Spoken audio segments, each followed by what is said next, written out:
kita pun nggak mau anak kita lahir dengan HIV itu. Nggak ada ibu satupun yang mau untuk itu. Iya. Saya pikir ada lahir anak dengan HIV ya karena ibunya nggak tahu statusnya. Nah, sekarang bagaimana pelayan itu mendorong jemaat itu untuk mau tes? Kan takut kan, tabu. Iya, betul betul. Tiba-tiba tahu dia nanti, aduh, jadi nggak jadi lagi menikah, contoh begitu kan. Udah susah cari Iya. jodoh, nanti pas udah di bagian itu harus batal. Shalom Bapak Ibu yang terkasih, bertemu dengan saya kembali, host baru tapi stok lama, Cynthia Pardede.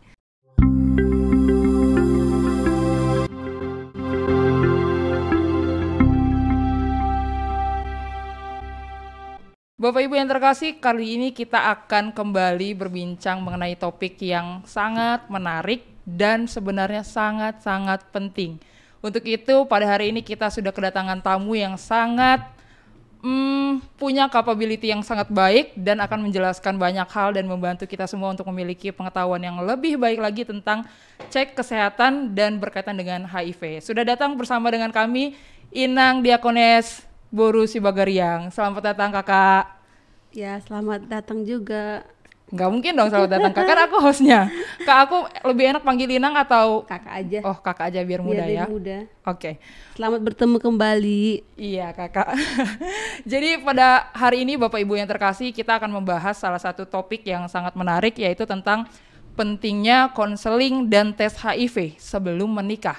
Nah, menariknya sebenarnya di HKBP itu sudah ditetapkan pada tahun yang lalu ya Kak ya, di 2023 tentang hasil rekomendasi yang dibawakan kemudian ke Sinode Godang untuk menjadi ketetapan terkait dengan pentingnya konseling dan tes HIV untuk orang-orang Kristen dan untuk seluruh jemaat HKBP. Kak, mungkin boleh dijelaskan nih Kak, sebenarnya bagaimana detail program yang berkaitan dengan hal itu?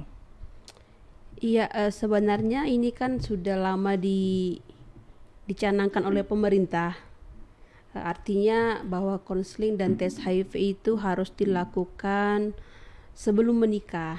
Nah, itu sudah tertuang di dalam beberapa undang-undang, contohnya Undang-Undang Nomor 36 2009 tentang kesehatan ya, pasal 71 ayat 2 tentang kesehatan reproduksi, bahwa sebelum hamil, melahirkan dan sudah melahirkan harus dilakukan tes. Artinya kita harus mempersiapkan calon pengantin untuk memasuki kehidupan yang baru, kan begitu. Nah, di sini kita bahas secara khusus konseling HIV dan bagaimana supaya calon pengantin itu ikut dalam tes HIV juga. Nah, ini sudah lama juga kita programkan di HKBP, namun puji Tuhan pada rapat pendeta tahun lalu ya, rapat pendeta tahun lalu ini telah ditetapkan menjadi keputusan bersama untuk program ini dilakukan di seluruh HKBP. Nah, kenapa ini menjadi penting? Ya karena memang yang kita lihat, yang kita layani masih ada anak-anak yang lahir dengan HIV. Kemudian masih tinggi stigma diskriminasi kepada perempuan yang terpapar dari suami ataupun pasangannya. Nah, kalau sudah sempat tertular HIV-nya kan tidak bisa lagi di stop. Dia akan kena HIV seumur hidupnya. Nah, jadi lebih baik sebelum menikah dites dulu supaya pasangannya dan juga nanti calon anaknya ataupun keturunannya yang menjadi penerus generasi bangsa ini dan juga gereja tidak hidup dengan HIV. Nah, itu yang mendorong kita untuk tetap gencar melakukan ini. Oh baik Kak, ini aku paham sekali ya, karena memang di orang Indonesia pun sebenarnya tidak familiar ya Kak untuk pengecekan tes sebelum melakukan pernikahan. Nah, sebenarnya yang sangat menarik adalah bahwa pada akhirnya HKBP menetapkan ini menjadi suatu hal yang sangat penting dan harus diedukasikan, dan seperti yang kita lakukan sekarang harus disosialisasikan. Tapi boleh tahu nggak Kak, kenapa pada akhirnya kita memutuskan ini penting dan harus, dan pada akhirnya gimana prosesnya HKBP memfasilitasi supaya ini bisa digaungkan dengan baik dan bisa dilakukan di semua HKBP Kak? Sebenarnya kan jika sudah diputuskan di rapat pendeta, artinya ini harus dilakukan oleh semua gereja begitu kan. Namun kan kita selalu mengalami tantangan, kendala di lapangan sebenarnya. Kadang program yang sudah diputuskan di pusat itu tidak sampai ke akar rumput ataupun ke gereja-gereja lokal gitu. Nah, ini yang harus terus kita sampaikan, kita suarakan baik melalui podcast ini, melalui sosial media yang lain untuk menyuarakan bahwa ini sangat penting. Dan ini tidak berjalan sendiri. Kita sebenarnya kan mensukseskan program dari pemerintah juga. Bagaimana pemerintah juga sudah menyediakan ya layanan kesehatan dan kita sangat gampang untuk mengakses sebenarnya dan gratis kan, gratis gitu, tidak harus berbayar.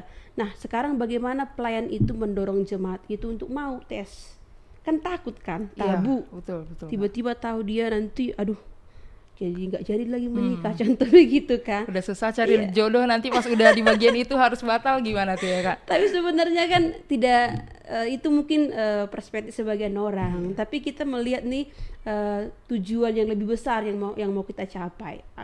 Kita kan mau melihat bahwa ini sangat urgent dilakukan karena kita tidak mau dong anak-anak lahir dengan HIV lagi. Betul. Kita tidak mau dong pasangan kita menularkan kepada kita dan contohnya kita menularkan kepada dia.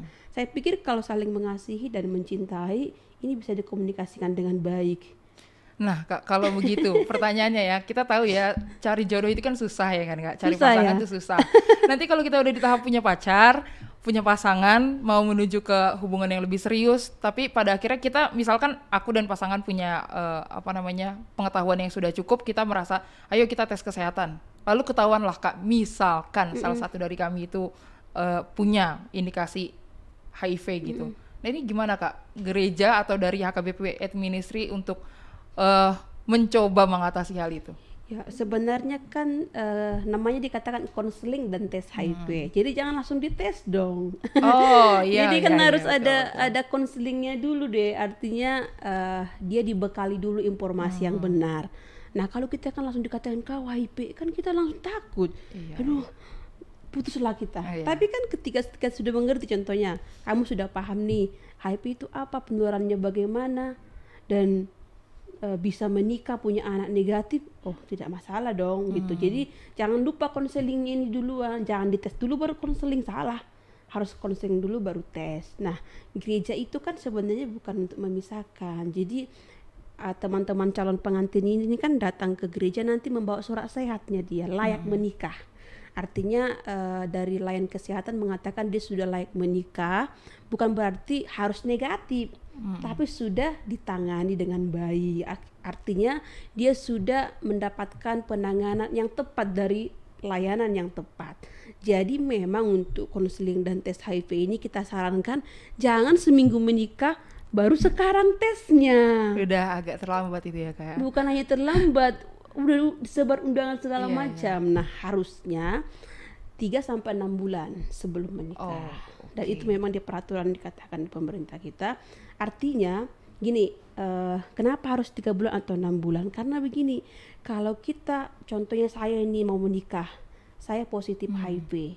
Nah saya kan bisa minum obat selama 6 bulan. Nah kalau saya minum obat 6 bulan, virus saya kan sudah 0. Saya tidak menularkan lagi kepada pasangan saya dan tidak menularkan lagi kepada anak saya kalau virus saya sudah 0. Nah kalau hari ini saya mau menikah, ternyata saya cek 2 minggu yang lalu kan nggak sempat lagi kita ditangani oleh layanan kesehatan, sehingga apa, bisa berantakan semua begitu. Nah ini menarik nih ya Kak ya, karena terus terang aku sebenarnya sudah cukup sering sebenarnya mendengar tentang edukasi HIV dan AIDS. Cuma dalam asumsiku mungkin beberapa dari yang menyaksikan podcast kita dan mendengarkan hari ini ada yang belum tahu. Mungkin boleh Kak dijelaskan secara singkat saja sebenarnya gambaran HIV itu gimana? Karena tadi Kakak jelaskan kan kalau di konseling dulu dan sudah mengkonsumsi obat mungkin nanti bisa virusnya tercure sampai 0 setelah 6 bulan. Mungkin ada yang belum tahu Kak, mungkin boleh dijelaskan. Sebenarnya kan udah semakin majunya pengetahuan sekarang dia. Mungkin dulu sangat ditakuti begitu, tapi kan penelitian tetap berjalan sampai saat ini sehingga penanganan HIV ini kan sudah bisa dikelola dengan baik. Sehingga dikatakan kan pemerintah itu punya program pengendalian HIV, artinya virus ini bisa dikendalikan hingga saya katakan tadi tidak punya kekuatan untuk menularkan. apalagi dari hubungan seks gitu. Jadi kan yang rentan tertular itu ke pasangan kan dari hubungan seksual kan setelah pernikahan. Nah, karena HIV ini kan dia kan virus sebenarnya, virus yang melemahkan kekebalan tubuh manusia itu, dan hanya hidup di 4 cairan saja kan, di darah, cairan sperma ya, bukan sperma. Sperma itu murni, cairannya. Kemudian cairan vagina dan air susu ibu. Nah, kalau di perempuan kita bisa mendapati ada 3 kan, tadi di darah, cairan vagina dan di air susu ibu, sehingga banyak ibu-ibu yang menularkan kepada anaknya dari proses persalinan dan juga dari proses memberikan ASI kepada anaknya. Kalau laki-laki hanya 2, di darah dan cairan sperma. Nah, ini kan sangat bisa dikelola dengan baik gitu. Artinya begini, kalaulah pasangannya, contohnya nih, menikahlah kita kan dengan pasangan kita, padahal udah terlambat lah tes, jadi tinggal 2 bulan lagi lah waktu. Ini pun sebenarnya bukan membuat kita jadi berpisah, kan bisa dikelola. Kita bisa pakai pengaman, perempuan bisa pakai kondom atau laki-laki bisa pakai kondom, kan ada 2 ini. Nah, tapi yang sering sekali biasanya kan laki-laki yang pakai, tapi sebenarnya ada juga kondom untuk perempuan. Nah, kan semuanya bisa dikelola. Nah, tergantung kita sudah dapat informasi yang benar atau tidak. Kalau kita dapat informasi yang benar, semua bisa dikendalikan dengan baik. Nah, anak-anak pun bisa kita kendalikan dia tidak tertular HIV. Ditunda dulu punya anak kan, kalau masih ibunya masih punya banyak virus berjuta-juta, ayo tunda dulu, kan tidak apa-apa menunda setahun contohnya, demi generasi yang sehat. Kita pun nggak mau anak kita lahir dengan HIV itu, nggak ada ibu satupun yang mau untuk itu. Saya pikir ada lahir anak dengan HIV ya karena ibunya nggak tahu statusnya.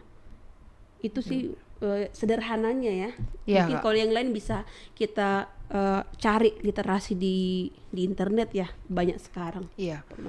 Cuma ini menarik ya Kak ya, karena kita sekarang di podcast HKBP mungkin dalam asumsi orang-orang, kenapa HKBP harus berbicara tentang ini, kenapa HKBP harus punya satu tempat pelayanan tersendiri untuk para korban HIV dan AIDS ini. Mungkin boleh Kak dijelaskan kenapa pada akhirnya HKBP itu konsisten bahkan harus meluangkan waktu membuat lembaga sendiri lah, aku bilang gitu ya Kak ya, gerakan sendiri untuk menangani HIV dan AIDS ini. Oh iya, sebenarnya kan tahun ini sudah 21 tahun lah ini berdiri lembaga ini. Udah selama itu ya Kak ya? Iya, sudah 21 tahun berdiri sejak 2003 yang lalu. Nah, ini sebenarnya kan HKBP maju ya. Maju dalam melakukan pelayanan ini, dan puji Tuhan konsisten sampai sekarang. Ini kan pertama ditemukan kasus ya di Rumah Sakit Balige. Nah, jadi HKBP dengan cepat merespon ini. Waktu itu Eporus Opung JR Hutauruk. Yang pertama sekali merespon ini dengan baik, sehingga terjadilah rapat yang sangat penting. Dan dibentuklah pelayanan ini. Awalnya namanya kan Komite AIDS HKBP. Komite, jadi dia seperti bentuk rapat-rapat begitu, tapi kan lebih luas lagi dia, sehingga diganti jadi HKBP AIDS Ministry. Artinya tidak lagi dia bentuk hanya komite-komite begitu, tapi dia sudah luas pelayanannya begitu. Nah, kenapa terus sampai sekarang? Ya karena HIV belum selesai sampai sekarang kan. Iya, betul Kak. Dunia sudah 40 tahun menggelutinya gitu, tapi sampai sekarang belum selesai. Karena apa? Ya karena memang masih banyak yang tidak konsisten untuk melakukan pencegahan ini, dan sangat bervariasi kan penularannya. Contohnya nih, ada dari hubungan seksual, ada orang yang memakai narkoba suntik, ada dari ibu ke anak. Itu kan mengendalikan itu tidak terlalu gampang gitu. Tidak gampang bahkan tidak terlalu gampang. butuh effort lah gitu kan. Nah, jadi memang seluruh dunia berusaha hanya untuk menyelesaikan ini. Bahkan kita bercita-cita 2030 ini akan selesai begitu kan. Artinya selesai, kita sudah bisa mengendalikan. Artinya begini, orang-orang dengan HIV itu sudah minum obat, sehingga tidak terjadi lagi penularan. Kemudian orang-orang dengan HIV itu yang minum obat virusnya sudah 0, sehingga tidak tertular lagi kepada orang lain. Kemudian tidak ada lagi yang meninggal karena AIDS ini, karena sudah minum obat gitu kan. Dan kemudian tidak ada lagi pengucilan kepada mereka. Nah, kenapa gereja melakukan ini? Karena ini panggilan gereja. ya kan? Ini adalah panggilan gereja, tidak hanya melayani orang yang sehat kan, tapi kita melayani semua gitu, melayani semua, termasuk teman-teman yang terpinggirkan lah, teman-teman yang kadang dianggap sebelah mata kan. Kadang kan masih ada orang beranggapan bahwa mereka ini orang-orang yang tidak berguna. Sebenarnya tidak sih. Dari yang kami layani itu mereka semua rata-rata bekerja loh. Bekerja, melayani, artinya produktif. Ya memang kalau sakit ya nggak bisa bekerja, siapapun nggak bisa kan. Contohnya aku nih lagi sakit demam, nggak mungkin aku bekerja, pasti istirahat. Sama seperti mereka. Nah, membangun kesadaran ini yang gereja terus suarakan. Bagaimana jemaatnya tidak lagi tertular HIV, dan bagaimana ketika kita bertemu dengan jemaat yang HIV tidak melakukan stigma diskriminasi. Nah, sampai kapan? Ya sampai selamanya, sampai tercapai semua terkendali ya Kak ya. Iya.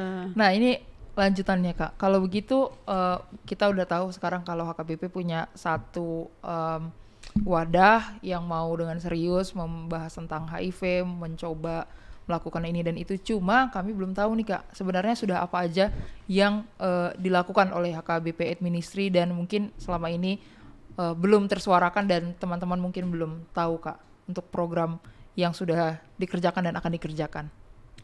Yang pasti kita tidak lepas dengan program preventif ya, pencegahan. Karena bagaimanapun upaya yang kita lakukan harus dimulai dengan preventif, pencegahan penularan HIV ini.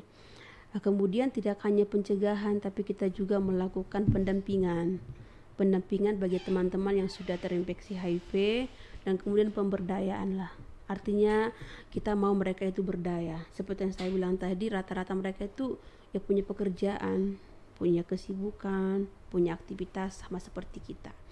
Nah, kegiatan ini kita lakukan tidak hanya di gereja KBP saja, tapi kita sebenarnya terbuka sangat luas kepada siapapun. Jadi kita tidak menutup kemungkinan untuk selalu koordinasi dengan gereja-gereja yang lain. Kita kerjasama dengan UIM, dengan LWF gitu kan, dengan ILCA. Artinya sekecil apapun peluang itu kita pakai untuk menyuarakan informasi ini. Kemudian kita selalu kolaborasi dengan komunitas-komunitas ODIP. Nah, kenapa komunitas ini penting? Karena kalau kita melihat ya, tahun 2023 itu kan tema Hari AIDS Internasional itu biarkan komunitas yang memimpin. Artinya kan mereka yang mengalami ini lebih dari kita.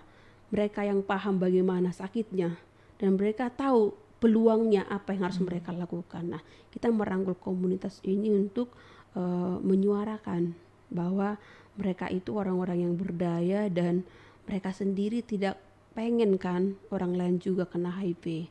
Nah, kemudian kita punya shelter ya, mungkin teman-teman udah tahu shelter House of Love, itu shelter khusus anak dengan HIV. Sebenarnya kita tidak mengharapkan ada shelter atau panti. Iya Kak. Ya karena kan kalau bisa mereka berbaur juga ya Kak. Tujuan kita kan sebenarnya adalah memulangkan ataupun mengembalikan mereka hidup bersama keluarga. Tapi apa daya, nggak semua. Belum di tahap itu juga ya Kak. Kita belum sampai ke tahap itu bahwa itu anak adalah milik keluarga dan harus dibesarkan di keluarga. Dan memang tantangannya juga kan mereka itu rata-rata sudah yatim piatu begitu. Kadang kan kalau sudah di luar ayah dan ibu kandungnya kan sudah agak banyak lah, tahulah apa artinya pergumulan, mungkin kurang keterampilan juga kali ya. Betul. Daripada anak ini nggak sehat ya saya berikanlah mungkin begitu. Tapi ada juga memang yang merasa bahwa takut kan dan tidak tanggung jawabnya gitu. Nah, sekarang anak-anak itu hidup bersama dengan kita sudah ada yang SMA ya, sudah ada yang paling besar sekarang sudah ada yang sampai SMA. Mulai kecil sama kita kan. Tapi ada juga itu yang saya sampaikan tadi, pentingnya konseling dan testing HIV ini. Ada juga yang baru kita temukan tahun lalu. Usia berapa Kak? Sekarang dia 5 tahun. Dan itu sudah terlambat sebenarnya ditemukan. Iya. Dia ditemukan karena sakit gitu. Artinya coba kalau dia itu ditemukan pas bayi, ya akan lebih cepat penanganan dia gitu kan. Karena kan ketika ditemukan terlambat bisa dia sudah stunting kan. Dan penyakit-penyakit yang lain datang ke tubuh dia. Nah, rata-rata memang anak-anak itu datang kan dalam kondisi yang kurang baik karena kurang keterampilan dari keluarga untuk merawat mereka. Tapi puji Tuhan sekarang mereka sudah ada yang besar, udah SMA, SMP, ada yang SD gitu kan, dan tetap sehat seperti kita. Itulah gambaran umum ya. Nanti kalau detail diceritakan nanti bisa 2 jam kita buat. Tapi menarik sih Kak, karena kebetulan aku akhir tahun lalu kan pernah juga main ke House of Love. Ya sebenarnya nggak ada perbedaan juga ya Kak. Tapi kita pasti lebih berharap lah supaya mereka bisa hidup berdampingan, nggak ada perbedaan juga gitu ya Kak. Nah Kak, karena ini salah satu hal yang ingin kita dorong kan hari ini perbincangan tentang konseling dan tes HIV. Nah pertanyaannya Kak, kalau HKBP sudah membicarakan ini, apakah kita sudah benar bisa misalkan kayak aku dan pasangan gitu mau berbicara tentang hal ini, apa sudah bisa datang ke HKBP AIDS Ministry atau gimana nih Kak tentang konseling dan tes HIV ini? Ya sebenarnya sebelum ini pun disahkan di HKBP sudah banyak yang datang itu, baik di luar HKBP sendiri. Contohnya karena ada beberapa nih lembaga yang mewajibkan mereka harus tes, begitu contohnya dari pekerjaan dan lain sebagainya kan. Nah, itu mereka datang dan itu memang sangat rahasia. Tapi yang mau saya katakan jangan datang ke HAM semuanya. Artinya dari Sabang sampai Merauke nggak mungkin datang juga dan tidak efektif gitu. Saya tidak usah muluk-muluk ya. Semua datang ke Bali G untuk rame-rame melakukan konseling, nggak juga. Karena di setiap pelayanan sudah tersedia sebenarnya itu yang saya katakan tadi sudah sangat mudah. Nah sekarang bagaimana keterampilan pelayan itu dengan informasi yang baru ini, bukan baru sebenarnya, sudah lama tapi baru diputuskan di HKBP, bagaimana dia terampil dengan informasi ini sehingga dia bisa dengan tepat menyampaikan ini kepada jemaatnya. Jangan-jangan saya sebagai pelayan tidak terampil dengan informasi ini, bagaimana saya mau mendorong jemaat? Betul. Aku aja takut gitu kan. Saya saja takut gitu. Nah ini menjadi pergumulan kita Dek kan, bagaimana nanti di tahun ini mungkin ini bisa disosialisasikan. Memang tahun lalu kita sudah melakukan konsultasi di distrik. Salah satu topiknya adalah ini memang konseling dan tes HIV ini kepada calon pengantin, dan yang kami lihat respon-respon teman-teman pelayan pada positif gitu, dan semoga lah nanti bisa diterapkan di gereja masing-masing. Dan kita tidak repot sebenarnya, hanya menanyakan apakah kalian sudah melakukan konseling dan tes HIV gitu kan, sudah aman, sudah inang. Nah dia nanti kan kasih surat dari puskesmas, tapi surat ini tidak ada isi hasil positif atau negatif. Nggak bisa tahu pelayan, dan nggak bisa pula keponya pelayan ya kan. Yang bisa tahu itu hanya dia dan layanan kesehatan. Hanya nanti tertulis di situ layak menikah. Artinya sudah ditangani oleh pihak layanan kesehatan. Sama seperti saya sebelum menikah kemarin, bukan kemarin, tahun lalu ya kan. Ya saya bawa calon suami, bukan ke kantor, bukan ke HKBP Ministry, saya bawa ke layanan terdekat di gereja saya, karena kebetulan di Sepolon ya saya bawa ke Sepolon. Artinya saya mau kasih tahu aja bahwa ternyata mereka udah terampil melakukan layanan itu. Kita aja gak ada yang tidak mau mengakses layanan itu kan. Dan saya dikonselingi seperti biasa. Meskipun kakak sudah pelayanan di situ ya kak ya? Tidak memberitahukannya ya kan. Saya datang sebagai masyarakat biasa gitu yang kami mau menikah dan kami butuh konseling dan tes HIV, dan mereka sangat senang begitu kan. Dikasih formulir, ditanyain dan dites. Nah saya dapat 3 tes, HIV, hepatitis dan sipilis, dan memang setiap layanan ini akan dapat nanti kita. Ini kan penyakit menular gitu, dan kita beruntung tahu ini sebenarnya. Sebenarnya kalau calon-calon keluarga modern itu ya, calon-calon keluarga modern kalau di kota-kota sana tidak hanya tes HIV yang dilakukan, semua. Bagaimana nanti keturunannya tidak ada penyakit keturunan dan lain sebagainya. Namun kadang kalau sebagian orang ini sangat tabu kan melakukan ini. Tapi mungkin ini seiring dengan kemajuan nanti ya, seiring dengan pelayanan kita yang terus menyuarakan ini, saya pikir ini menjadi hal yang sangat biasa nanti. Mungkin awal-awal ini akan seperti hal yang sangat membebani. Betul. Tapi lama-lama ya seperti persyaratan biasa aja, sama seperti martupol kan. Kalau nggak ada surat parhurian kan nggak martupol kan. Betul. Atau kalau belum malu nggak bisa kan martupol kan. Betul. itu kan sudah hal yang biasa dan semua tahu. Iya. Nah ini pun nanti kan kalau terus disosialisasikan, oh iya saya tidak bisa nanti menikah, saya harus tes dulu. Udah sebelum menikah kita setahun kita tes. Contoh begitu. Kira-kira begitu sih.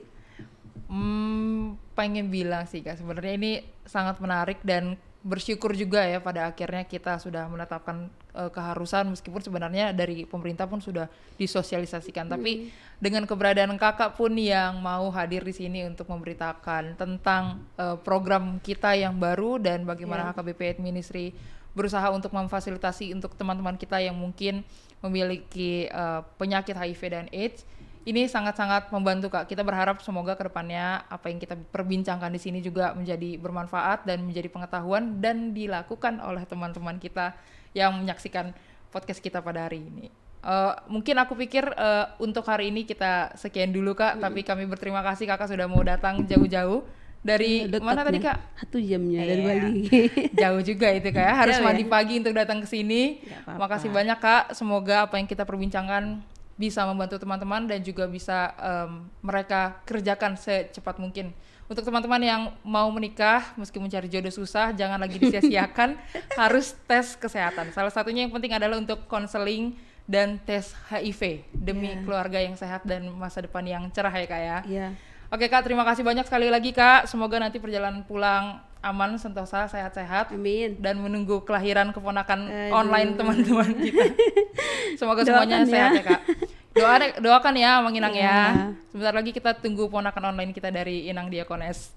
Oke, saya pikir sekian dulu untuk podcast kita hari ini. Juga teman-teman dan juga Bapak Ibu sekalian yang sudah menyaksikan, kami mengucapkan terima kasih banyak.